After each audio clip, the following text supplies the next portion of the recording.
بسم الله الرحمن الرحيم. ألف لام ميم. ذلك الكتاب لا ريب فيه هدى للمتقين الذين يؤمنون بالغيب ويقيمون الصلاة ومما رزقناهم ينفقون والذين يؤمنون بما أنزل إليك وما أنزل من قبلك وبالآخرة هم يوقنون أولئك على هدى من ربهم وأولئك هم المفلحون. إن الذين كفروا سواء عليهم أأنذرتهم أم لم تنذرهم لا يؤمنون. ختم الله على قلوبهم وعلى سمعهم وعلى أبصارهم غشاوة ولهم عذاب عظيم. ومن الناس من يقول آمنا بالله وباليوم الآخر وما هم بمؤمنين يخادعون الله والذين آمنوا وما يخدعون إلا أنفسهم وما يشعرون. في قلوبهم مرض فزادهم الله مرضا ولهم عذاب أليم بما كانوا يكذبون. وإذا قيل لهم لا تفسدوا في الأرض قالوا إنما نحن مصلحون ألا إنهم هم المفسدون ولكن لا يشعرون. وإذا قيل لهم آمنوا كما آمن الناس قالوا أنؤمن كما آمن السفهاء ألا إنهم هم السفهاء ولكن لا يعلمون. وإذا لقوا الذين آمنوا قالوا آمنا وإذا خلوا إلى شياطينهم قالوا إنا معكم إنما نحن مستهزئون. الله يستهزئ بهم ويمدهم في طغيانهم يعمهون. أولئك الذين اشتروا الضلالة بالهدى فما ربحت تجارتهم وما كانوا مهتدين. مثلهم كمثل الذي استوقد نارا فلما أضاءت ما حوله ذهب الله بنورهم وتركهم في ظلمات لا يبصرون. صم بكم عمي فهم لا يرجعون. أو كصيب من السماء فيه ظلمات ورعد وبرق يجعلون أصابعهم في آذانهم من الصواعق حذر الموت والله محيط بالكافرين. يكاد البرق يخطف أبصارهم كلما أضاء لهم مشوا فيه وإذا أظلم عليهم قاموا ولو شاء الله لذهب بسمعهم وأبصارهم إن الله على كل شيء قدير. يا أيها الناس اعبدوا ربكم الذي خلقكم والذين من قبلكم لعلكم تتقون. الذي جعل لكم الأرض فراشا والسماء بناء وأنزل من السماء ماء فأخرج به من الثمرات رزقا لكم فلا تجعلوا لله أندادا وأنتم تعلمون. وإن كنتم في ريب مما نزلنا على عبدنا فأتوا بسورة من مثله وادعوا شهداءكم من دون الله إن كنتم صادقين. فإن لم تفعلوا ولن تفعلوا فاتقوا النار التي وقودها الناس والحجارة أعدت للكافرين. وبشر الذين آمنوا وعملوا الصالحات أن لهم جنات تجري من تحتها الأنهار كلما رزقوا منها من ثمرة رزقا قالوا هذا الذي رزقنا من قبل وأتوا به متشابها ولهم فيها أزواج مطهرة وهم فيها خالدون. إن الله لا يستحيي أن يضرب مثلا ما بعوضة فما فوقها فأما الذين آمنوا فيعلمون أنه الحق من ربهم وأما الذين كفروا فيقولون ماذا أراد الله بهذا مثلا يضل به كثيرا ويهدي به كثيرا وما يضل به إلا الفاسقين الذين ينقضون عهد الله من بعد ميثاقه ويقطعون ما أمر الله به أن يوصل ويفسدون في الأرض أولئك هم الخاسرون. كيف تكفرون بالله وكنتم أمواتا فأحياكم ثم يميتكم ثم يحييكم ثم إليه ترجعون. هو الذي خلق لكم ما في الأرض جميعا ثم استوى إلى السماء فسواهن 7 سماوات وهو بكل شيء عليم. وإذ قال ربك للملائكة إني جاعل في الأرض خليفة قالوا أتجعل فيها من يفسد فيها ويسفك الدماء ونحن نسبح بحمدك ونقدس لك قال إني أعلم ما لا تعلمون. وعلم آدم الأسماء كلها ثم عرضهم على الملائكة فقال أنبئوني بأسماء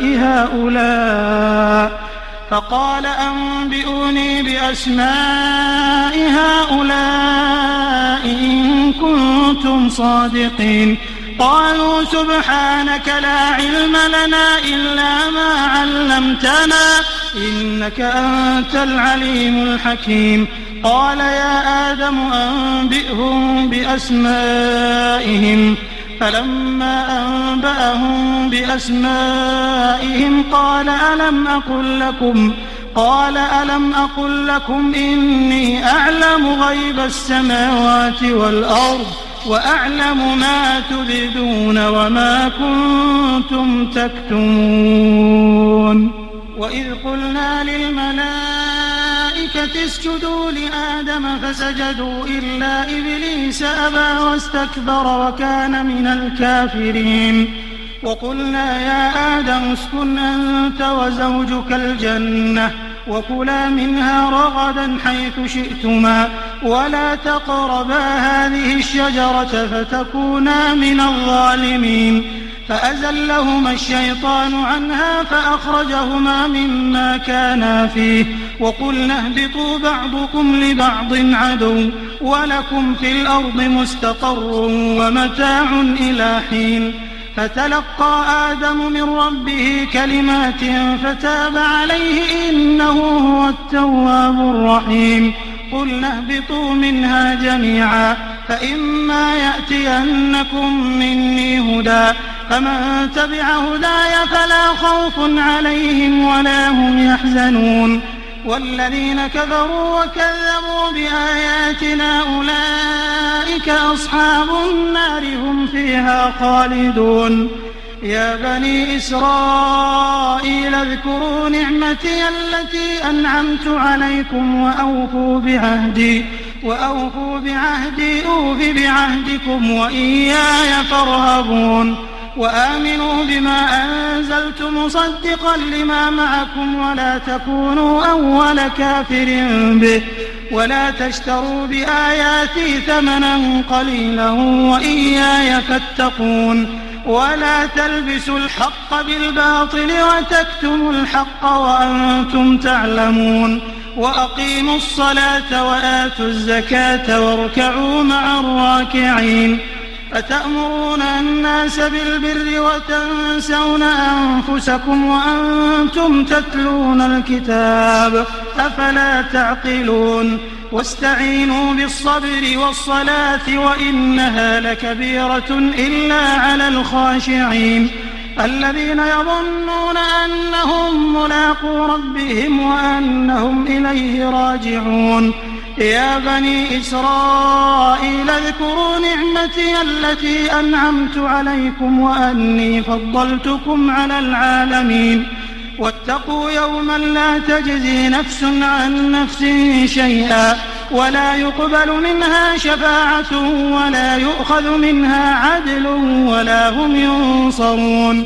وإذ نجيناكم من آل فرعون يسومونكم سوء العذاب يذبحون أبناءكم ويستحيون نساءكم وفي ذلكم بلاء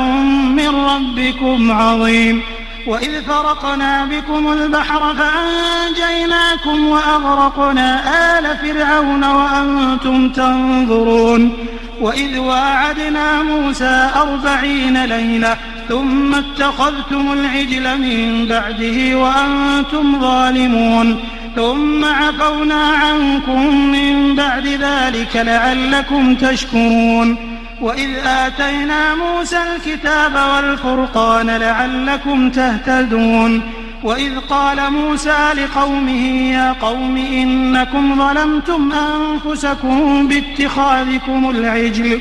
فتوبوا إلى بارئكم فاقتلوا أنفسكم ذلكم خير لكم عند بارئكم فتاب عليكم إنه هو التواب الرحيم وإذ قلتم يا موسى لن نؤمن لك حتى نرى الله جهرا فأخذتكم الصاعقة وأنتم تنظرون ثم بعثناكم من بعد موتكم لعلكم تشكرون وظللنا عليكم الغمام وأنزلنا عليكم المن والسلوى كلوا من طيبات ما رزقناكم وما ظلمونا ولكن كانوا أنفسهم يظلمون وإذ قلنا ادخلوا هذه القرية فكلوا منها حيث شئتم رغدا وادخلوا الباب سجدا وقولوا حطة نغفر لكم خطاياكم وسنزيد المحسنين فبدل الذين ظلموا قولا غير الذي قيل لهم فأنزلنا على الذين ظلموا رجزا من السماء بما كانوا يفسقون وإذ استسقى موسى لقومه فقلنا اضرب بعصاك الحجر فانفجرت منه 12 عينا قد علم كل أناس مشربهم كلوا واشربوا من رزق الله ولا تعثوا في الأرض مفسدين وإذ قلتم يا موسى لن نصبر على طعام واحد فادع لنا ربك يخرج لنا مما تنبت الأرض من بقلها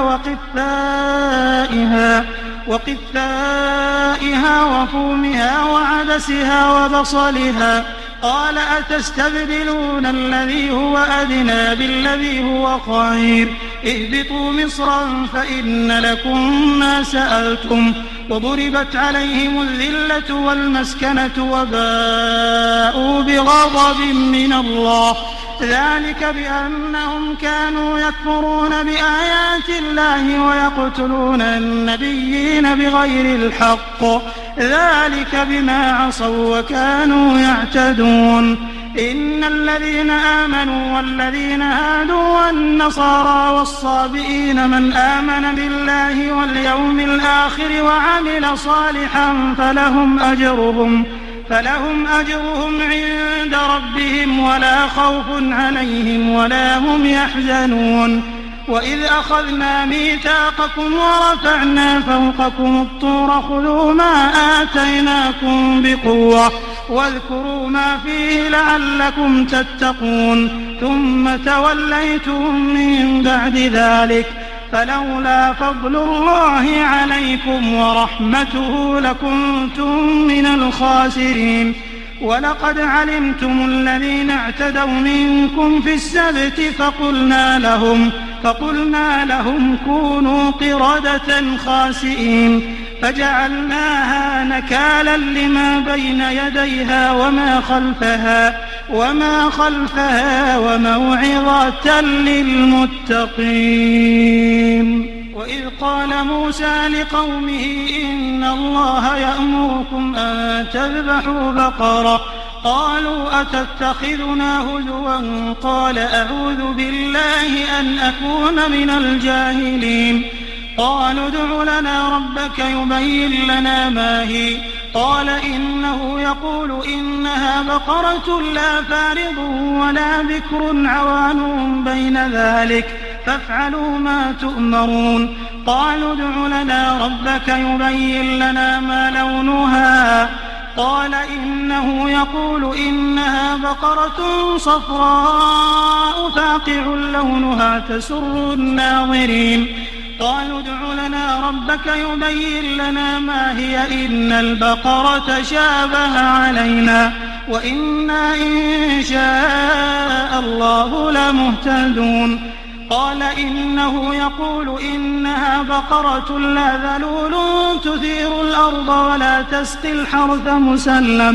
مسلمة لا شية فيها. قالوا الآن جئت بالحق فذبحوها وما كادوا يفعلون. وإذ قتلتم نفسا فادارأتم فيها والله مخرج ما كنتم تكتمون. فقلنا اضربوه ببعضها كذلك يحيي الله الموتى ويريكم آياته لعلكم تعقلون. ثم قست قلوبكم من بعد ذلك فهي كالحجارة أو أشد قسوة وإن من الحجارة لما يتفجر منه الأنهار وإن منها لما يشقق فيخرج منه الماء وإن منها لما يهبط من خشية الله وما الله بغافل عما تعملون. أفتطمعون أن يؤمنوا لكم وقد كان فريق منهم يسمعون كلام الله ثم يحرفونه من بعد ما عقلوه وهم يعلمون. وإذا لقوا الذين آمنوا قالوا آمنا وإذا خلا بعضهم إلى بعض قالوا أتحدثونهم بما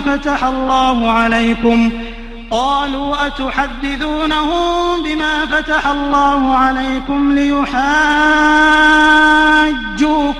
به عند ربكم أفلا تعقلون. أولا يعلمون أن الله يعلم ما يسرون وما يعلنون. ومنهم أميون لا يعلمون الكتاب إلا أماني وإن هم إلا يظنون. فويل للذين يكتبون الكتاب بأيديهم ثم يقولون هذا من عند الله ليشتروا به ثمنا قليلا فويل لهم مما كتبت أيديهم وويل لهم مما يكسبون. وقالوا لن تمسنا النار إلا أياما معدودة قل أتخذتم عند الله عهدا فلن يخلف الله عهده أم تقولون على الله ما لا تعلمون. بلى من كسب سيئة وأحاطت به خطيئته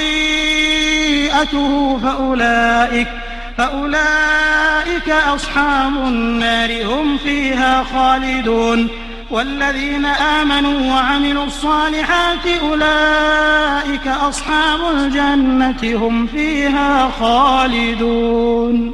وإذ أخذنا ميثاق بني إسرائيل لا تعبدون إلا الله وبالوالدين إحسانا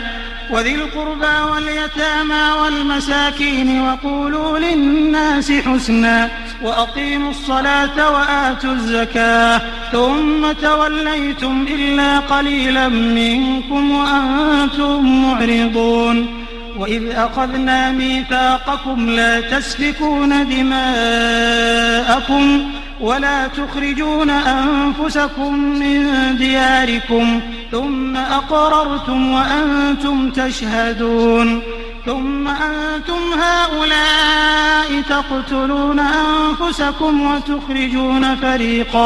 وتخرجون فريقا منكم من ديارهم تظاهرون عليهم بالإثم والعدوان وإن يأتوكم أسارى تفادوهم وهو محرم عليكم إخراجهم أفتؤمنون ببعض الكتاب وتكفرون ببعض فما جزاء من يفعل ذلك منكم إلا خزي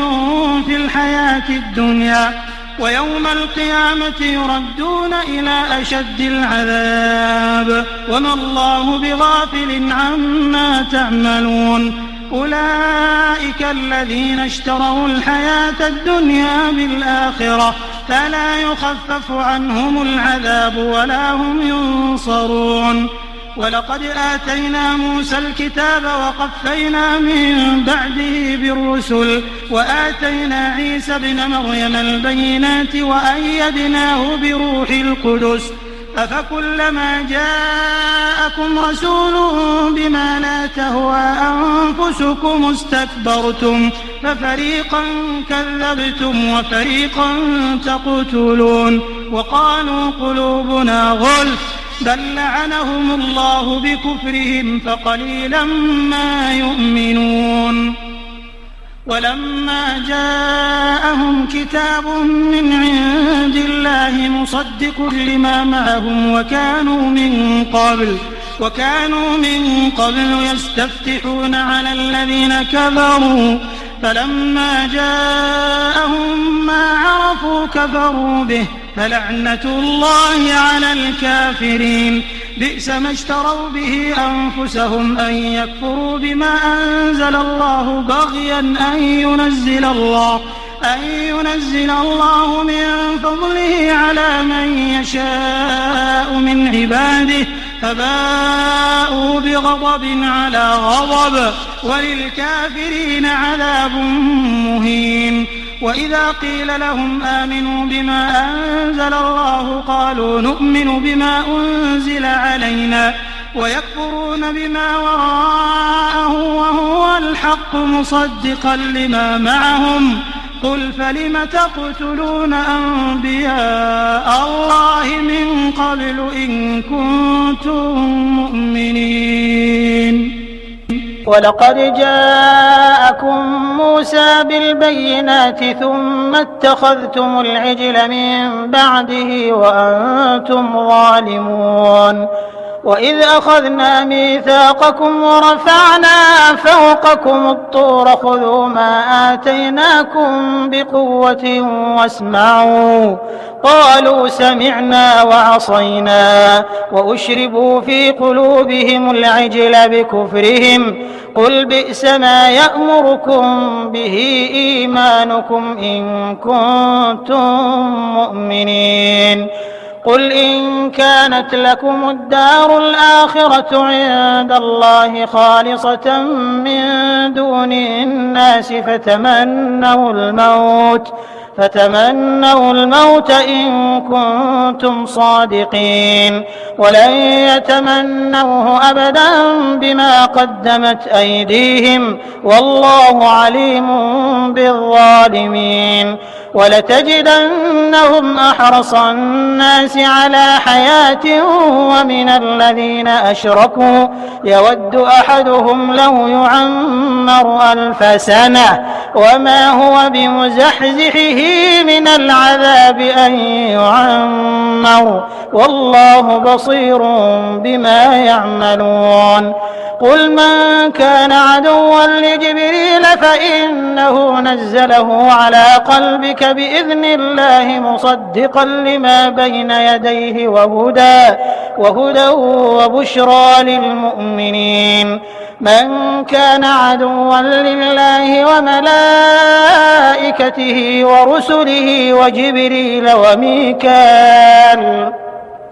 ورسله وجبريل وميكال فإن الله عدو للكافرين ولقد أنزلنا إليك آيات بينات وما يكفر بها إلا الفاسقون أوكلما عاهدوا عهدا نبذه فريق منهم بل أكثرهم لا يؤمنون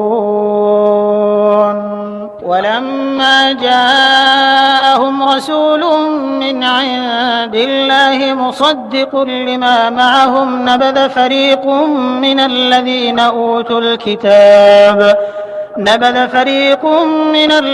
أوتوا الكتاب كتاب الله وراء ظهورهم كأنهم لا يعلمون واتبعوا ما تتلو الشياطين على ملك سليمان وما كفر سليمان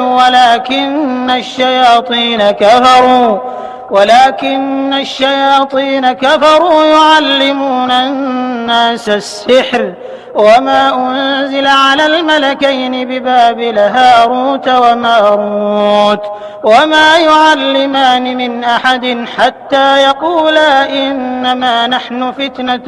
فلا تكفر فيتعلمون منهما ما يفرقون به بين المرء وزوجه وما هم بضارين به من أحد إلا بإذن الله ويتعلمون ما يضرهم ولا ينفعهم ولقد علموا لمن اشتراه ما له في الآخرة من خلاق ولبئس ما شروا به أنفسهم لو كانوا يعلمون ولو أنهم آمنوا واتقوا لمثوبة من عند الله خير لو كانوا يعلمون يا أيها الذين آمنوا لا تقولوا راعنا وقولوا انظرنا واسمعوا وللكافرين عذاب أليم ما يود الذين كفروا من أهل الكتاب ولا المشركين أن ينزل عليكم من خير من ربكم والله يختص برحمته من يشاء والله ذو الفضل العظيم ما ننسخ من آية أو ننسها نأت بخير منها أو مثلها ألم تعلم أن الله على كل شيء قدير ألم تعلم أن الله له ملك السماوات والأرض وما لكم من دون الله من ولي ولا نصير أم تريدون أن تسألوا رسولكم كما سئل موسى من قبل ومن يتبدل الكفر بالإيمان فقد ضل سواء السبيل ود كثير من أهل الكتاب لو يردونكم من بعد إيمانكم كفارا حسدا من عند أنفسهم من بعد ما تبين لهم الحق فاعفوا واصفحوا حتى يأتي الله بأمره إن الله على كل شيء قدير وأقيموا الصلاة وآتوا الزكاة وما تقدموا لأنفسكم من خير تجدوه عند الله إن الله بما تعملون بصير وقالوا لن يدخل الجنة إلا من كان هودا أو نصارى تلك أمانيهم قل هاتوا برهانكم إن كنتم صادقين بلى من أسلم وجهه لله وهو محسن فله أجره عند ربه ولا خوف عليهم ولا هم يحزنون وقالت اليهود ليست النصارى على شيء وقالت النصارى ليست اليهود على شيء وهم يتلون الكتاب كذلك قال الذين لا يعلمون مثل قولهم فالله يحكم بينهم يوم القيامة فيما كانوا فيه يختلفون ومن أظلم ممن منع مساجد الله أن يذكر فيها اسمه وسعى في خرابها أولئك ما كان لهم أن يدخلوها إلا خائفين لهم في الدنيا خزي ولهم في الآخرة عذاب عظيم. ولله المشرق والمغرب فأينما تولوا فثم وجه الله إن الله واسع عليم. وقالوا اتخذ الله ولدا سبحانه بل له ما في السماوات والأرض كل له قانتون بديع السماوات والأرض وإذا قضى أمرا فإنما يقول له كن فيكون. وقال الذين لا يعلمون لولا يكلمنا الله أو تأتينا آية كذلك قال الذين من قبلهم مثل قولهم تشابهت قلوبهم قد بينا الآيات لقوم يوقنون. إنا أرسلناك بالحق بشيرا ونذيرا ولا تسأل عن أصحاب الجحيم. ولن ترضى عنك اليهود ولا النصارى حتى تتبع ملتهم قل إن هدى الله هو الهدى ولئن اتبعت أهواءهم بعد الذي جاءك من العلم ما لك من الله من ولي ولا نصير.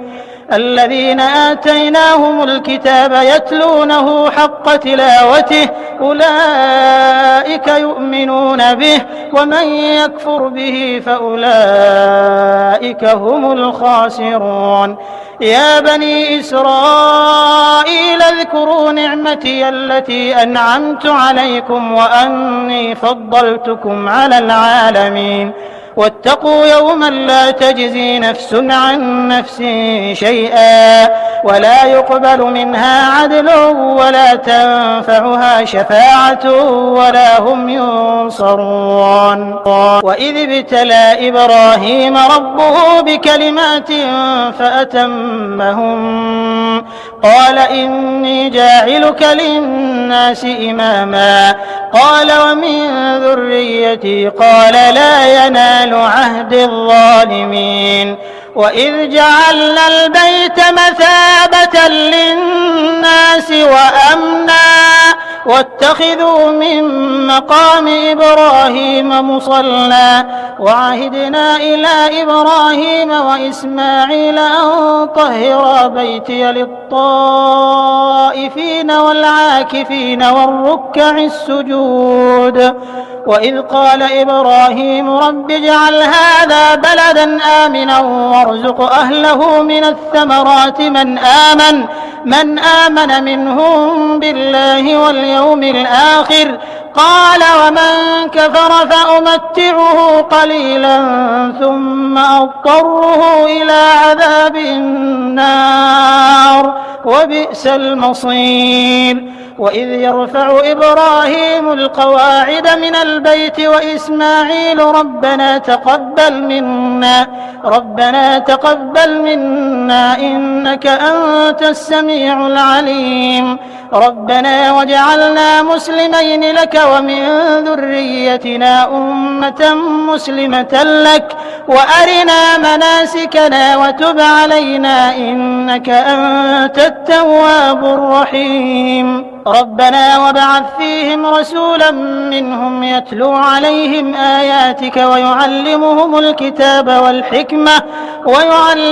الكتاب والحكمة ويزكيهم إنك أنت العزيز الحكيم. ومن يرغب عن ملة إبراهيم إلا من سفه نفسه ولقد اصطفيناه في الدنيا وإنه في الآخرة لمن الصالحين. إذ قال له ربه أسلم قال أسلمت لرب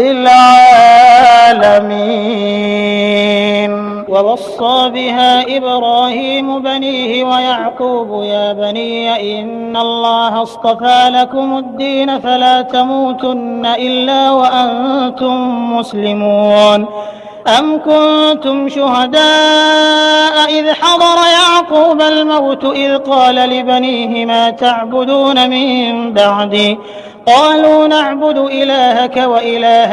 آبائك إبراهيم وإسماعيل وإسحاق إلها واحدا ونحن له مسلمون تلك أمة قد خلت لها ما كسبت ولكم ما كسبتم ولا تسألون عما كانوا يعملون وقالوا كونوا هودا أو نصارى تهتدوا قل بل ملة إبراهيم حنيفا وما كان من المشركين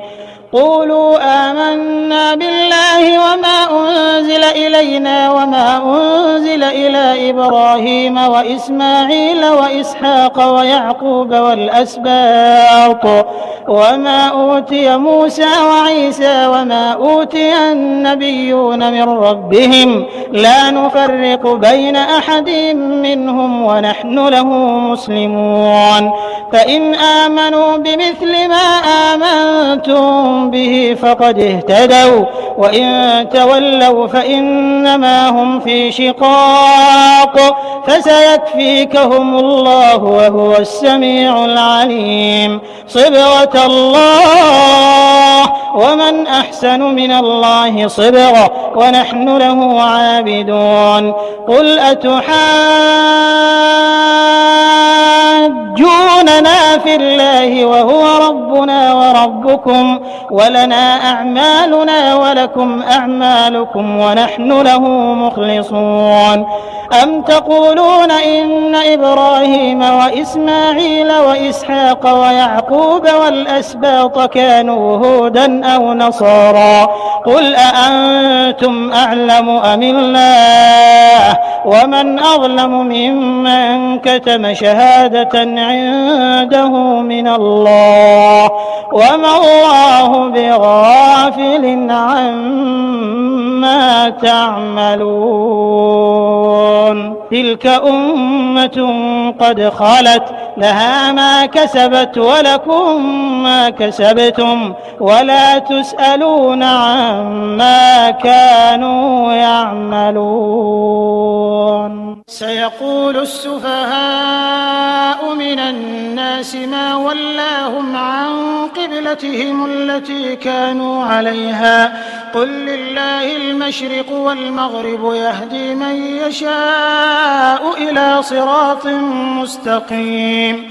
وكذلك جعلناكم أمة وسطا لتكونوا شهداء على الناس ويكون الرسول عليكم شهيدا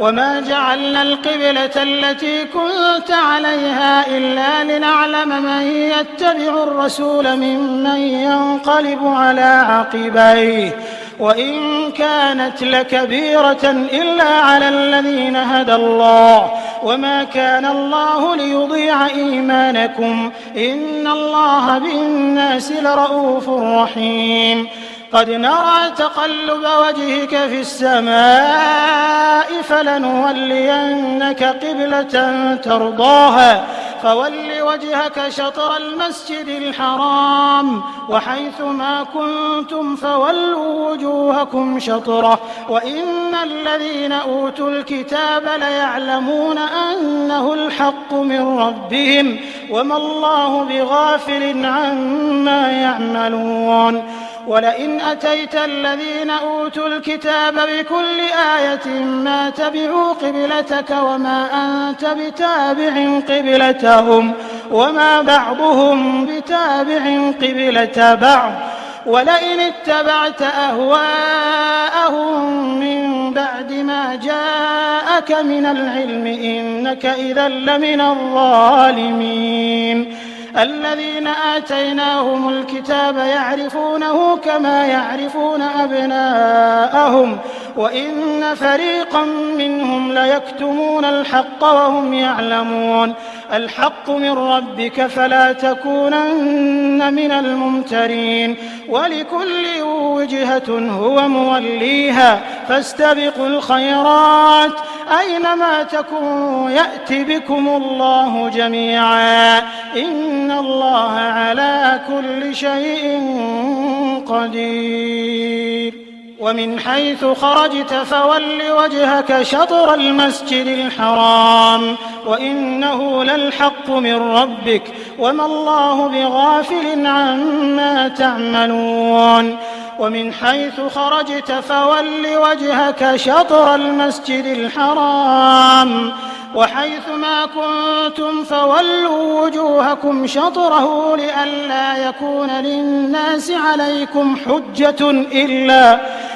الذين ظلموا منهم فلا تخشوهم واخشوني ولأتم نعمتي عليكم ولعلكم تهتدون كما أرسلنا فيكم رسولا منكم يتلو عليكم آياتنا ويزكيكم ويعلمكم الكتاب والحكمة ويعلمكم ما لم تكونوا تعلمون فاذكروني أذكركم واشكروا لي ولا تكفرون يا أيها الذين آمنوا استعينوا بالصبر والصلاة إن الله مع الصابرين ولا تقولوا لمن يقتل في سبيل الله أموات بل أحياء ولكن لا تشعرون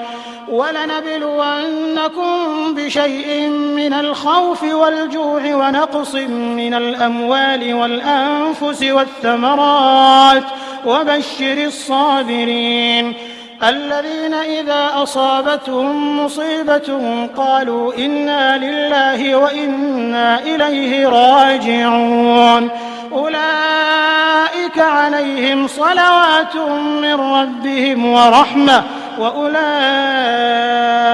هم المهتدون إن الصفا والمروة من شعائر الله فمن حج البيت أو اعتمر فلا جناح عليه أن يطوف بهما ومن تطوع خيرا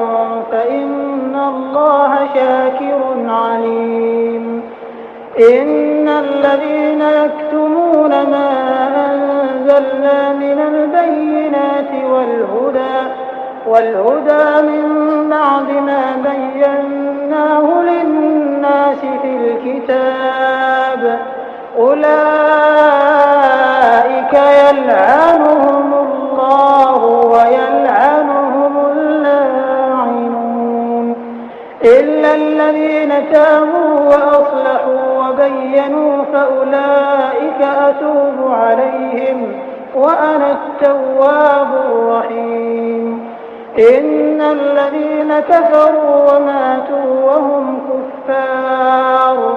أولئك عليهم لعنة الله والملائكة والناس أجمعين خالدين فيها لا يخفف عنهم العذاب ولا هم ينظرون وإلهكم إله واحد لا إله إلا هو الرحمن الرحيم إن في خلق السماوات والأرض واختلاف الليل والنهار والفلك التي تجري في البحر بما ينفع الناس وما أنزل الله من السماء من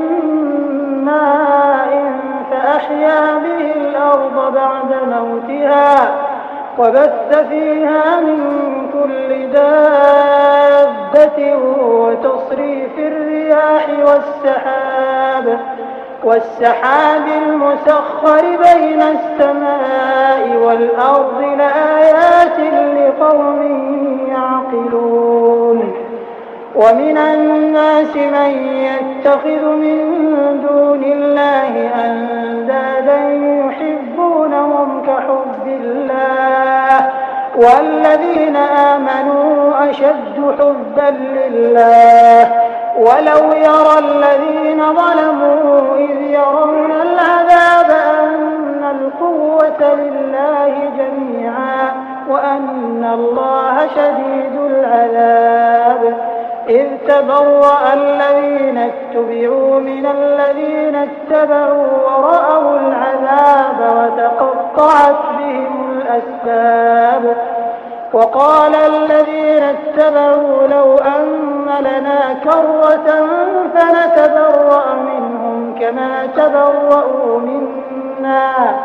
كذلك يريهم الله أعمالهم حسرات عليهم وما هم بخارجين من النار.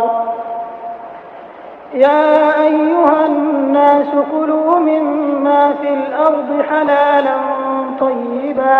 ولا تتبعوا خطوات الشيطان إنه لكم عدو مبين. إنما يأمركم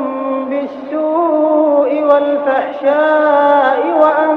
تقولوا على الله ما لا تعلمون.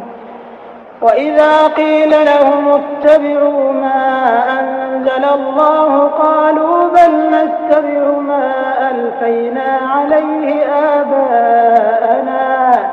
أولو كان آباؤهم لا يعقلون شيئا ولا يهتدون.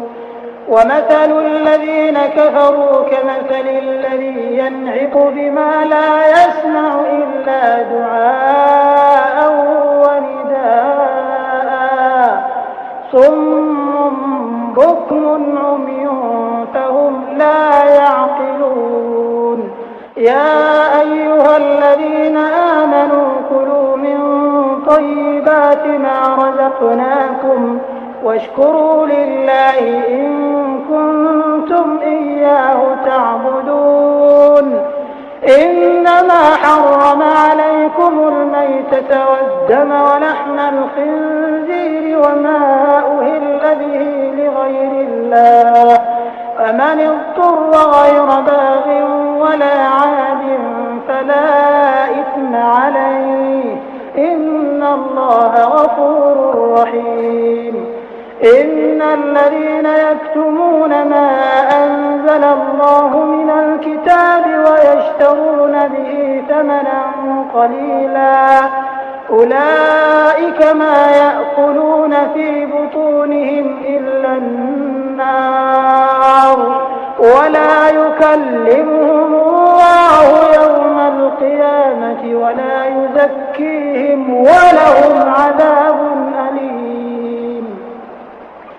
أولئك الذين اشتروا الضلالة بالهدى والعذاب بالمغفرة فما أصبرهم على النار ذلك بأن الله نزل الكتاب بالحق وإن الذين اختلفوا في الكتاب لفي شقاق بعيد. ليس البر أن تولوا وجوهكم قبل المشرق والمغرب ولكن البر من آمن بالله واليوم الآخر والملائكة والكتاب والنبيين وآتى المال على حبه ذوي القربى واليتامى والمساكين وابن السبيل والسائلين وفي الرقاب وأقام الصلاة وآتى الزكاة والموفون بعهدهم إذا عاهدوا والصابرين في البأساء والضراء وحين البأس أولئك الذين صدقوا وأولئك هم المتقون. يا أيها الذين آمنوا كتب عليكم القصاص في القتلى الحر بالحر والعبد بالعبد والأنثى بالأنثى فمن عفي له من أخيه شيء فاتباع بالمعروف وأداء إليه بإحسان ذلك تخفيف من ربكم ورحمة فمن اعتدى بعد ذلك فله عذاب أليم ولكم في القصاص حياة يا أولي الألباب لعلكم تتقون كتب عليكم إذا حضر أحدكم الموت إن ترك خيرا الوصية للوالدين والأقربين بالمعروف حقا على المتقين فمن بدله بعدما سمعه فإنما إثمه على الذين يبدلونه إن الله سميع عليم فمن خاف من موص جنفا أو إثما فأصلح بينهم فلا إثم عليه إن الله غفور رحيم يا أيها الذين آمنوا كتب عليكم الصيام كما كتب على الذين من قبلكم لعلكم تتقون أياما معدودات فمن كان منكم مريضا أو على سفر فعدة من أيام أخر وعلى الذين يطيقونه فدية طعام مسكين فمن تطوع خيرا فهو خير له وأن تصوموا خير لكم إن كنتم تعلمون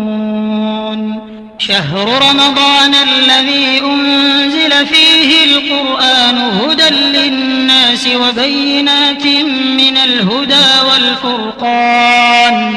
فمن شهد منكم الشهر فليصم ومن كان مريضا أو على سفر فعدة من أيام أخر يريد الله بكم اليسر ولا يريد بكم العسر ولتكملوا العدة ولتكبروا الله على ما هداكم ولعلكم تشكرون وإذا سألك عبادي عني فإني قريب أجيب دعوة الداع إذا دعان فليستجيبوا لي وليؤمنوا بي لعلهم يرشدون أحل لكم ليلة الصيام الرفث إلى نسائكم هن لباس لكم وأنتم لباس لهن علم الله أنكم كنتم تختانون أنفسكم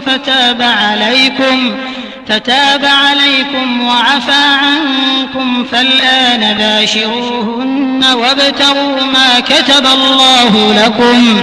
وكلوا واشربوا حتى يتبين لكم الخيط الأبيض من الخيط الأسود من الفجر ثم أتموا الصيام إلى الليل ولا تباشروهن وأنتم عاكفون في المساجد تلك حدود الله فلا تقربوها كذلك يبين الله آياته للناس لعلهم يتقون ولا تأكلوا أموالكم بينكم بالباطل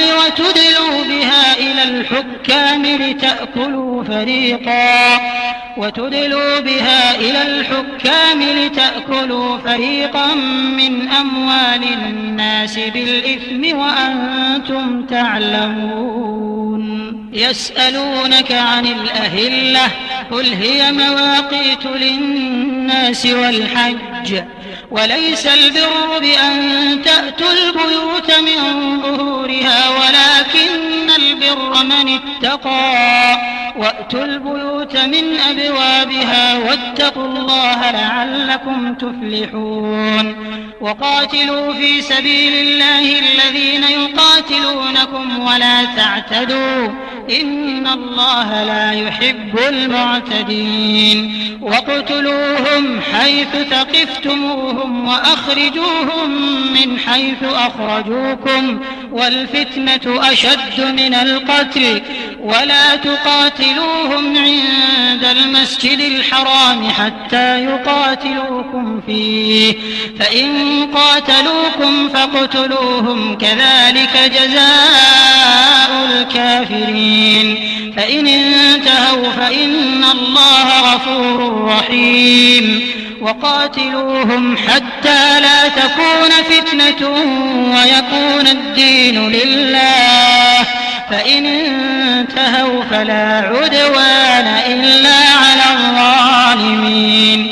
الشهر الحرام بالشهر الحرام والحرمات قصاص فمن اعتدى عليكم فاعتدوا عليه بمثل ما اعتدى عليكم واتقوا الله واعلموا أن الله مع المتقين وأنفقوا في سبيل الله ولا تلقوا بأيديكم إلى التهلكة وأحسنوا إن الله يحب المحسنين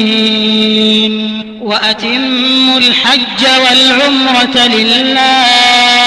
فإن أحصرتم فما استيسر من الهدي ولا تحلقوا رؤوسكم حتى يبلغ الهدي محله فمن كان منكم مريضا أو به أذى من رأسه ففدية من صيام أو صدقة أو نسك فإذا أمنتم فمن تمتع بالعمرة إلى الحج فما استيسر من الهدي فمن لم يجد فصيام 3 أيام في الحج و7 إذا رجعتم تلك 10 كاملة ذلك لمن لم يكن أهله حاضر المسجد الحرام واتقوا الله واعلموا أن الله شديد العقاب الحج أشهر معلومات فمن فرض فيهن الحج فلا رفث ولا فسوق ولا جدال في الحج وما تفعلوا من خير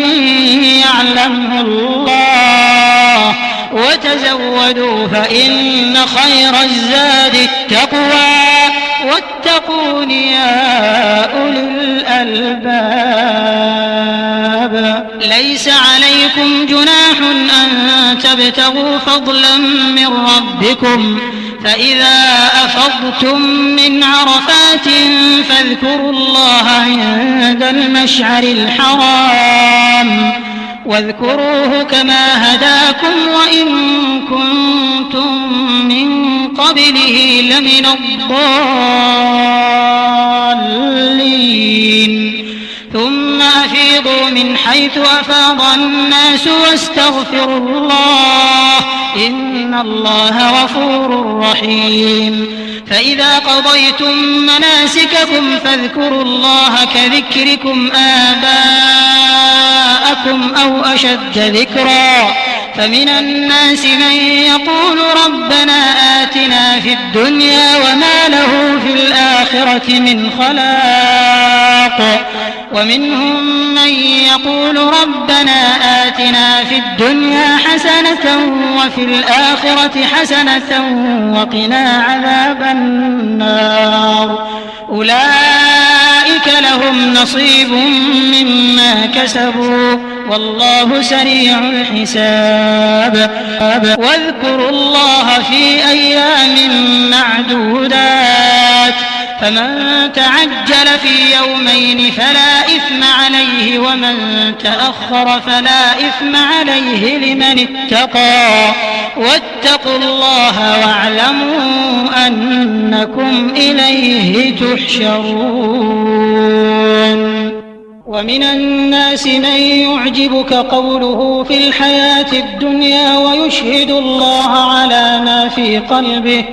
ويشهد الله على ما في قلبه وهو ألد الخصام وإذا تولى سعى في الأرض ليفسد فيها ويهلك الحرث والنسل والله لا يحب الفساد وإذا قيل له اتق الله أخذته العزة بالإثم فحسبه جهنم ولبئس المهاد ومن الناس من يشري نفسه ابتغاء مرضات الله والله رؤوف بالعباد يا أيها الذين آمنوا ادخلوا في السلم كافة ولا تتبعوا خطوات الشيطان إنه لكم عدو مبين فإن زللتم من بعد ما جاءتكم البينات فاعلموا أن الله عزيز حكيم هل ينظرون إلا أن يأتيهم الله في ظلل من الغمام والملائكة وقضي الأمر وإلى الله ترجع الأمور سل بني إسرائيل كم آتيناهم من آية بينة ومن يبدل نعمة الله من بعد ما جاءته فإن الله شديد العقاب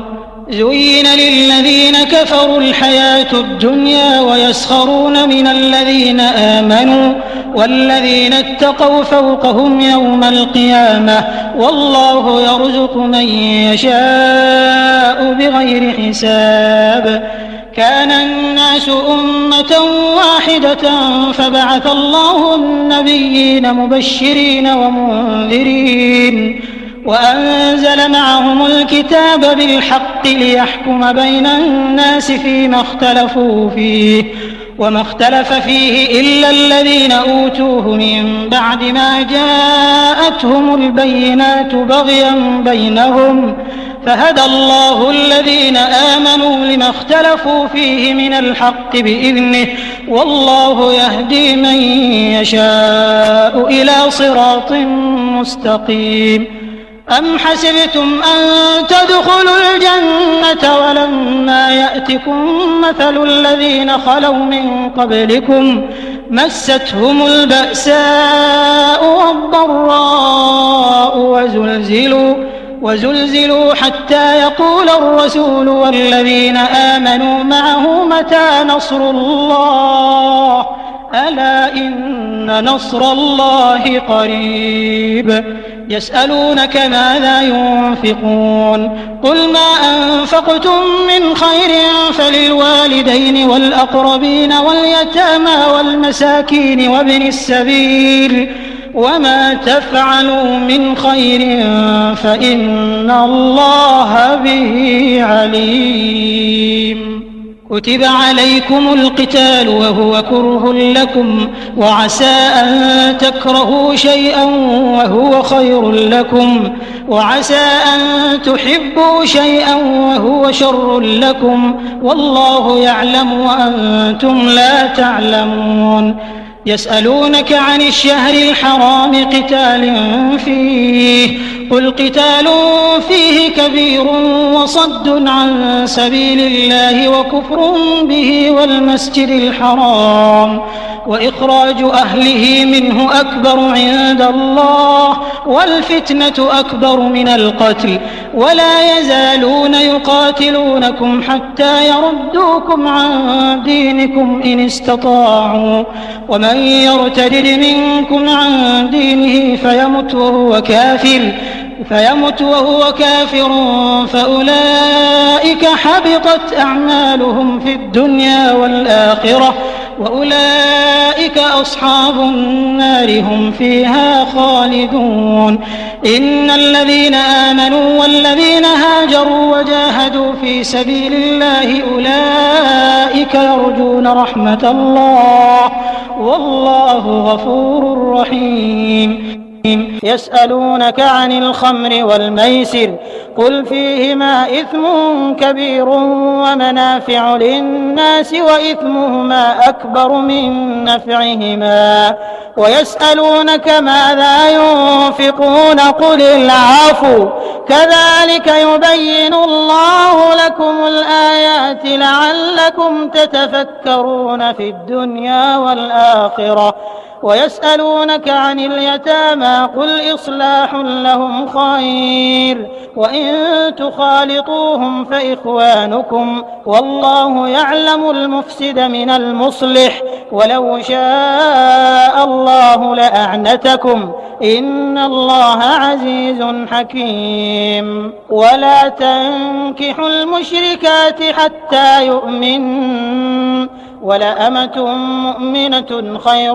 من مشركة ولو أعجبتكم ولا تنكحوا المشركين حتى يؤمنوا ولعبد مؤمن خير من مشرك ولو أعجبكم أولئك يدعون إلى النار والله يدعو إلى الجنة والمغفرة بإذنه ويبين آياته للناس لعلهم يتذكرون ويسألونك عن المحيض قل هو أذى فاعتزلوا النساء في المحيض ولا تقربوهن حتى يطهرن فإذا تطهرن فأتوهن من حيث أمركم الله إن الله يحب التوابين ويحب المتطهرين نساؤكم حرث لكم فأتوا حرثكم أنى شئتم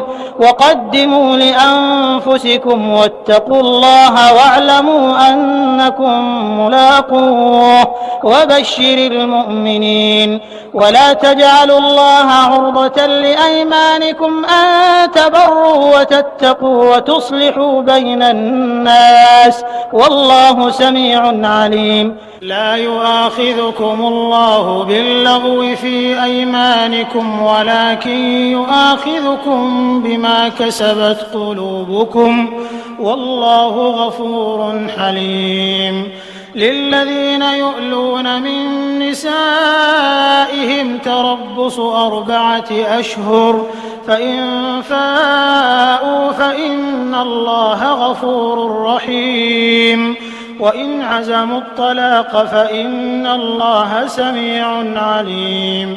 والمطلقات يتربصن بأنفسهن 3 قروء ولا يحل لهن أن يكتمن ما خلق الله في أرحامهن إن كن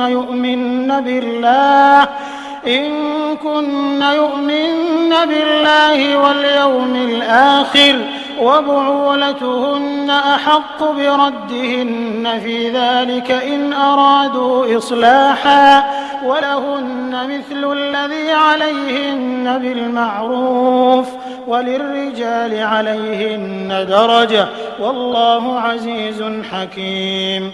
الطلاق 2 فإمساك بمعروف أو تسريح بإحسان ولا يحل لكم أن تأخذوا مما آتيتموهن شيئا إلا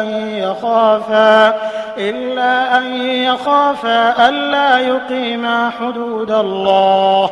فإن خفتم ألا يقيما حدود الله فلا جناح عليهما فيما افتدت به تلك حدود الله فلا تعتدوها ومن يتعد حدود الله فأولئك هم الظالمون فإن طلقها فلا تحل له من بعد حتى تنكح زوجا غيره فإن طلقها فلا جناح عليهما أن يتراجعا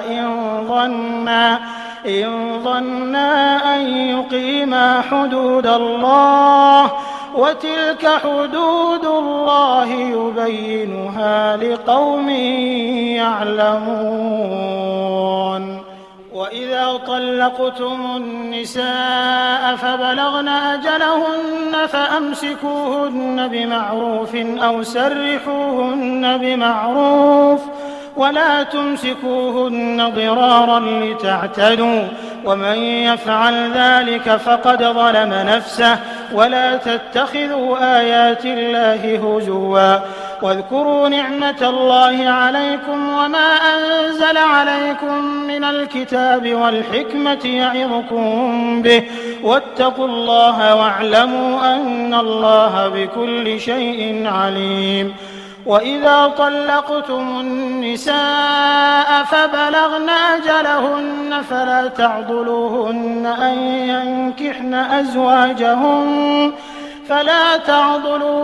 أن ينكحن أزواجهن إذا تراضوا بينهم بالمعروف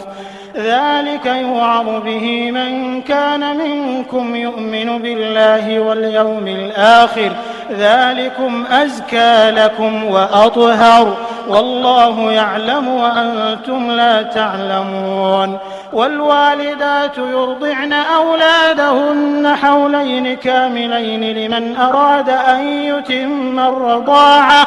وعلى المولود له رزقهن وكسوتهن بالمعروف لا تكلف نفس إلا وسعها لا تضار والدة بولدها ولا مولود له بولده وعلى الوارث مثل ذلك فإن أرادا فصالا عن تراض منهما وتشاور فلا جناح عليهما وإن أردتم أن تسترضعوا أولادكم فلا جناح عليكم إذا سلمتم ما آتيتم بالمعروف واتقوا الله واعلموا أن الله بما تعملون بصير. والذين يتوفون منكم ويذرون أزواجا يتربصن بأنفسهن 4 أشهر وعشرا فإذا بلغن أجلهن فلا جناح عليكم فيما فعلن في أنفسهن بالمعروف والله بما تعملون خبير. ولا جناح عليكم فيما عرضتم به من خطبة النساء أو أكننتم في أنفسكم علم الله أنكم ستذكرونهن ولكن لا تواعدوهن سرا إلا أن تقولوا قولا معروفا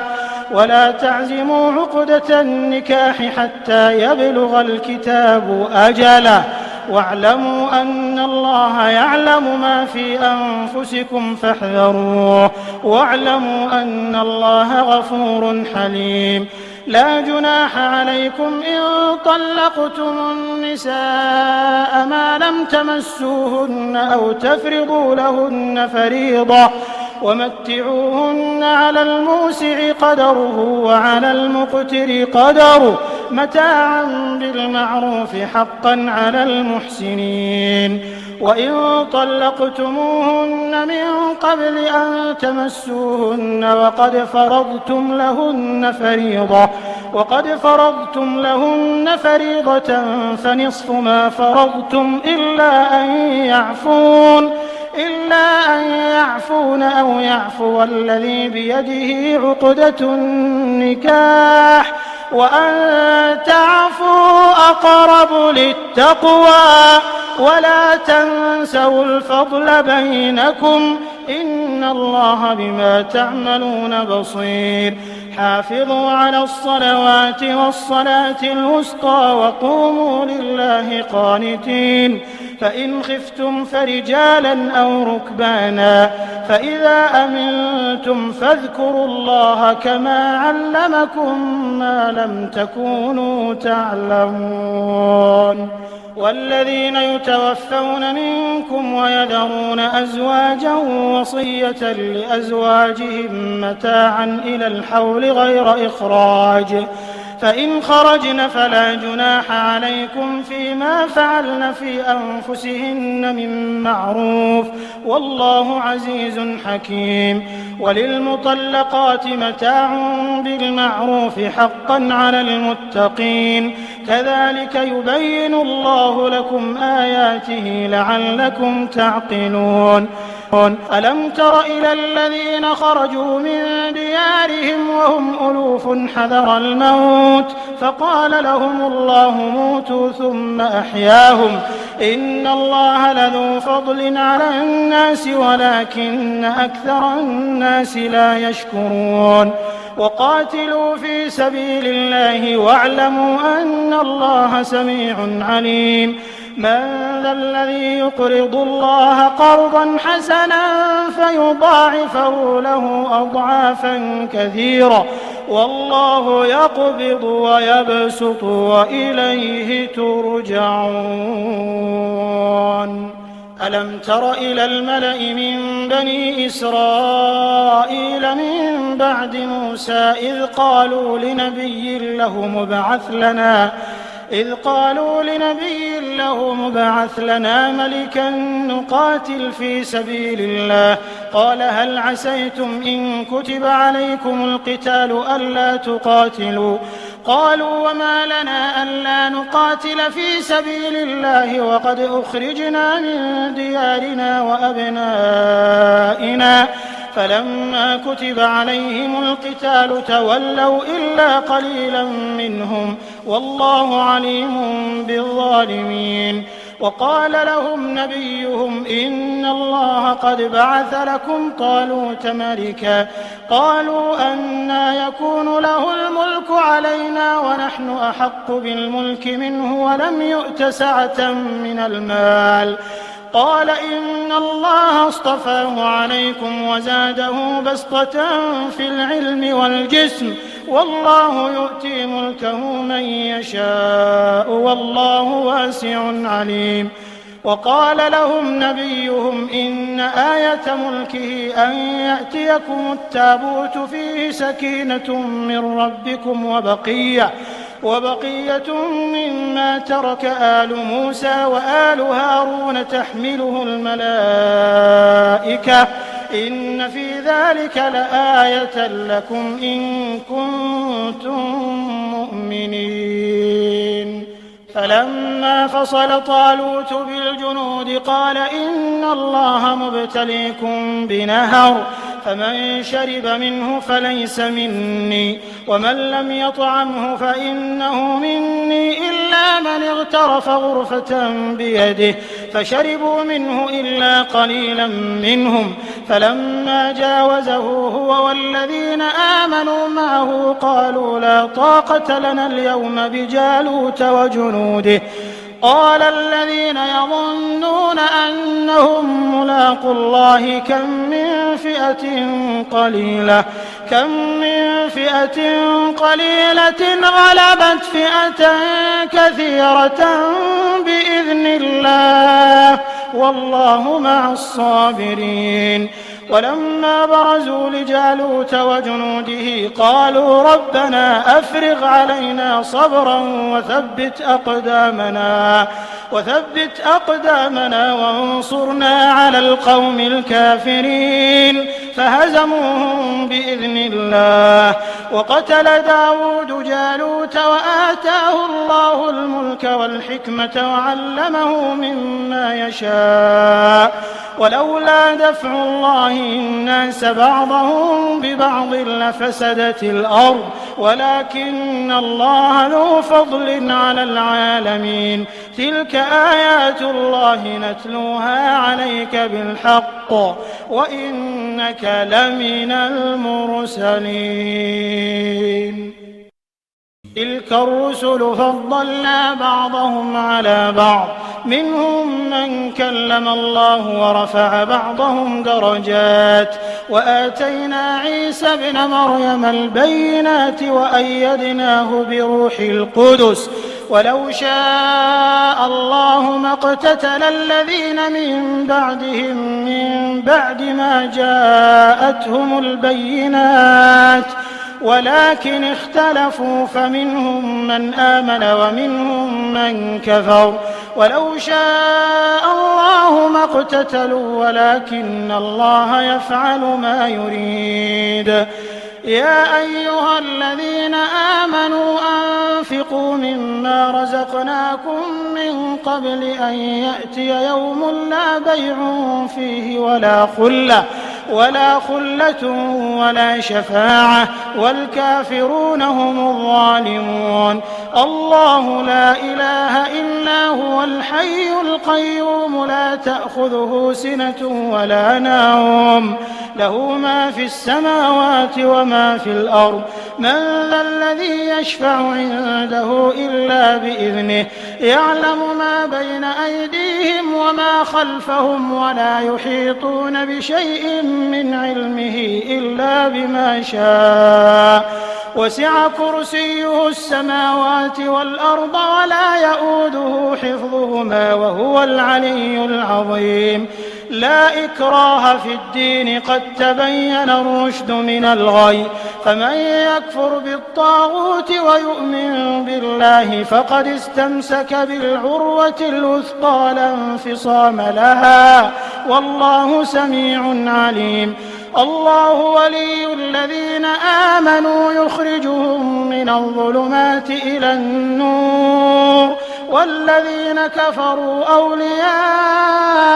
الطاغوت يخرجونهم من النور إلى الظلمات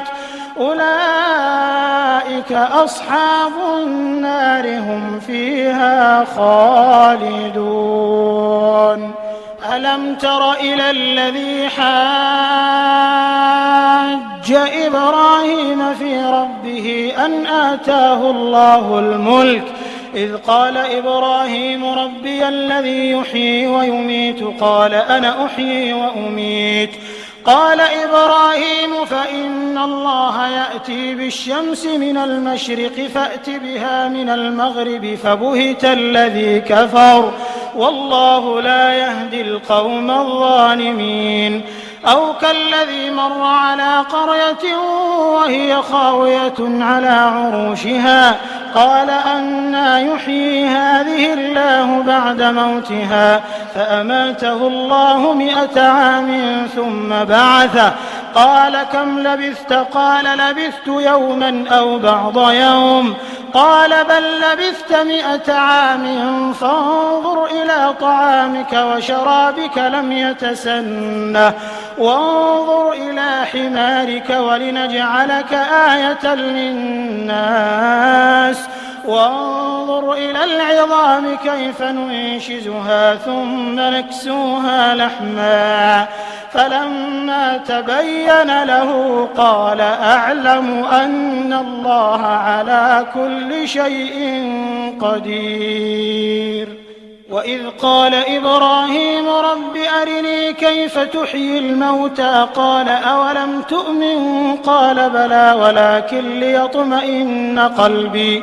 قال فخذ 4 من الطير فصرهن إليك ثم اجعل على كل جبل منهن جزءا ثم ادعهن يأتينك سعيا واعلم أن الله عزيز حكيم. مثل الذين ينفقون أموالهم في سبيل الله كمثل حبة أنبتت 7 سنابل في كل سنبلة 100 حبة والله يضاعف لمن يشاء والله واسع عليم. الذين ينفقون أموالهم في سبيل الله ثم لا يتبعون ما أنفقوا منا ولا أذى لهم أجرهم عند ربهم ولا خوف عليهم ولا هم يحزنون. قول معروف ومغفرة خير من صدقة يتبعها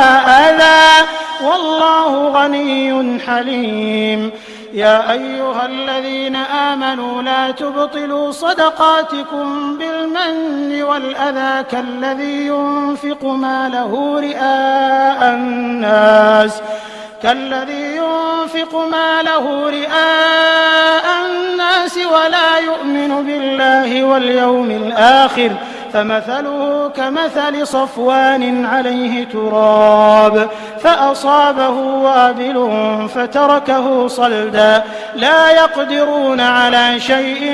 مما كسبوا والله لا يهدي القوم الكافرين. ومثل الذين ينفقون أموالهم ابتغاء مرضات الله وتثبيتا من أنفسهم كمثل جنة بربوة أصابها وابل فآتت أكلها ضعفين فإن لم يصبها وابل فطل والله بما تعملون بصير. أيود أحدكم أن تكون له جنة من نخيل وأعناب تجري من تحتها الأنهار له فيها من كل الثمرات وأصابه الكبر وله ذرية ضعفاء فأصابها إعصار فيه نار فاحترقت كذلك يبين الله لكم الآيات لعلكم تتفكرون. يا أيها الذين آمنوا أنفقوا من طيبات ما كسبتم ومما أخرجنا لكم من الأرض ولا تيمموا الخبيث منه تنفقون ولستم بآخذيه إلا أن تغمضوا فيه واعلموا أن الله غني حميد. الشيطان يعدكم الفقر ويأمركم بالفحشاء والله يعدكم مغفرة منه وفضلا والله واسع عليم. يؤتي الحكمة من يشاء ومن يؤت الحكمة فقد أوتي خيرا كثيرا وما يذكر إلا أولو الألباب. وما أنفقتم من نفقة أو نذرتم من نذر فإن الله يعلمه وما للظالمين من أنصار. إن تبدوا الصدقات فنعما هي وإن تخفوها وتؤتوها الفقراء فهو خير لكم ويكفر عنكم من سيئاتكم والله بما تعملون خبير. ليس عليك هداهم ولكن الله يهدي من يشاء وما تنفقوا من خير فلأنفسكم وما تنفقون إلا ابتغاء وجه الله وما تنفقوا من خير يوفى إليكم وأنتم لا تظلمون. للفقراء الذين أحصروا في سبيل الله لا يستطيعون ضربا في الأرض يحسبهم الجاهل أغنياء من التعفف تعرفهم بسيماهم لا يسألون الناس إلحافا وما تنفقوا من خير فإن الله به عليم. الذين ينفقون أموالهم بالليل والنهار سرا وعلانية فلهم أجرهم عند ربهم ولا خوف عليهم ولا هم يحزنون. الذين يأكلون الربا لا يقومون إلا كما يقوم الذي يتخبطه الشيطان من المس ذلك بأنهم قالوا إنما البيع مثل الربا وأحل الله البيع وحرم الربا فمن جاءه موعظة من ربه فانتهى فله ما سلف وأمره إلى الله ومن عاد فأولئك أصحاب النار هم فيها خالدون. يمحق الله الربا ويربي الصدقات والله لا يحب كل كفار أثيم. إن الذين آمنوا وعملوا الصالحات وأقاموا الصلاة وآتوا الزكاة لهم أجرهم عند ربهم ولا خوف عليهم ولا هم يحزنون. يا أيها الذين آمنوا اتقوا الله وذروا ما بقي من الربا إن كنتم مؤمنين فإن لم تفعلوا فأذنوا بحرب من الله ورسوله وإن تبتم فلكم رؤوس أموالكم لا تظلمون ولا تظلمون. وإن كان ذو عسرة فنظرة إلى ميسرة وأن تصدقوا خير لكم إن كنتم تعلمون. واتقوا يوما ترجعون فيه إلى الله ثم توفى كل نفس ما كسبت وهم لا يظلمون. يا أيها الذين آمنوا إذا تداينتم بدين إلى أجل مسمى فاكتبوه وليكتب بينكم كاتب بالعدل ولا يأب كاتب أن يكتب كما علمه الله فليكتب وليملل الذي عليه الحق وليتق الله ربه ولا يبخس منه شيئا فإن كان الذي عليه الحق سفيها أو ضعيفا أو لا يستطيع أن يمله فليملل وليه بالعدل واستشهدوا شهيدين من رجالكم فإن لم يكونا رجلين فرجل وامرأتان ممن ترضون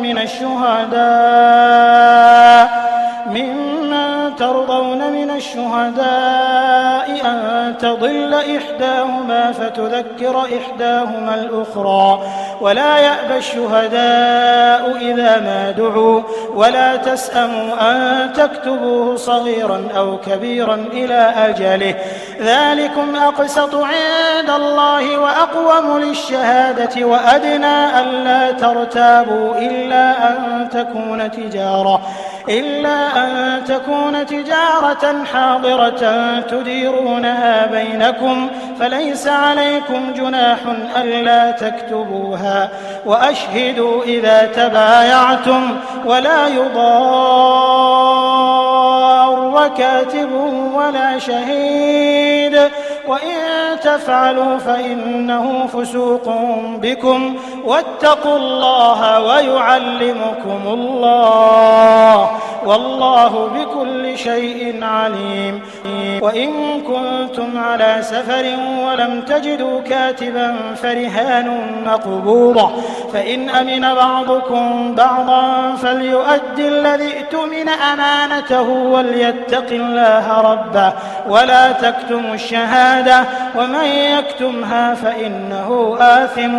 قلبه والله بما تعملون عليم. لله ما في السماوات وما في الأرض وإن تبدوا ما في أنفسكم أو تخفوه يحاسبكم به الله فيغفر لمن يشاء ويعذب من يشاء والله على كل شيء قدير. آمن الرسول بما أنزل إليه من ربه والمؤمنون كل آمن بالله وملائكته وكتبه ورسله لا نفرق بين أحد من رسله وقالوا سمعنا وأطعنا غفرانك ربنا وإليك المصير. لا يكلف الله نفسا إلا وسعها لها ما كسبت وعليها ما اكتسبت ربنا لا تؤاخذنا إن نسينا أو أخطأنا ربنا ولا تحمل علينا إصرا كما حملته على الذين من قبلنا ربنا ولا تحملنا ما لا طاقة لنا به واعف عنا واغفر لنا وارحمنا أنت مولانا فانصرنا على القوم الكافرين.